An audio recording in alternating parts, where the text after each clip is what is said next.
तो आपको हमेशा 3 चीज़ों को ख्याल में रखना होगा। जब आप सर्च इंजन ऑप्टिमाइजेशन में आप को काउंट करना होगा 3 चीज़ें, आपको on page SEO, of page SEO और आपको वायोलेशन पे देखना होगा कि जो सर्च इंजन्स हैं उसकी वायोलेशन तो नहीं कर रहा, क्योंकि वायोलेशन जो है एक आपकी जितनी आपने मेहनत की होती है ऑन पेज और ऑफ पेज पे, अगर वायोलेशन का आपको आइडिया नहीं तो वो आप जो है आप उसकी सारी की सारी मेहनत ज़ाया हो जाती है। यानी ये ऐसा कोर्स आप समझ लें जिसमें माइनस मार्क्स अलाउड हैं। यानी आपने कोई अगर 80 मार्क्स पे मेहनत की है और 20 पे आपने कोई गलती कर ली है तो फिर आप शायद 0 पे चले जाएं।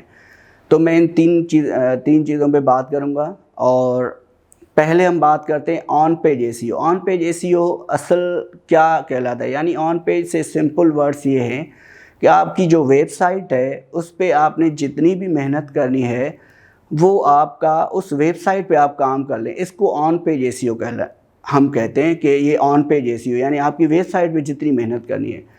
जनरल टर्म में ऑफ पेज क्या है? ऑफ पेज का मकसद है कि आपने जो आपकी वेबसाइट थी उसकी कंटेंट, या आपने कोई फेसबुक पे आपने उसके लिए कोई आपने लिंक ऐड कर लिए, यूट्यूब पे आपने कोई अपनी वेबसाइट की जो है लिंकिंग करा दी है या वहाँ पे रेफरेंस दिए हुए हैं, या फिर कई और जो मोस्टली बिग ब्रांड होते हैं आपने वहाँ पे अपनी वेबसाइट की लिंक्स दी होती हैं, तो ये या सोशल जितने भी हैं, तो आपको वो ऑफ पेज, यानी आपकी एक मेहनत है आपकी वेबसाइट पे और एक मेहनत है आपकी वेबसाइट से हट के आपने उसकी मार्केटिंग की होती है।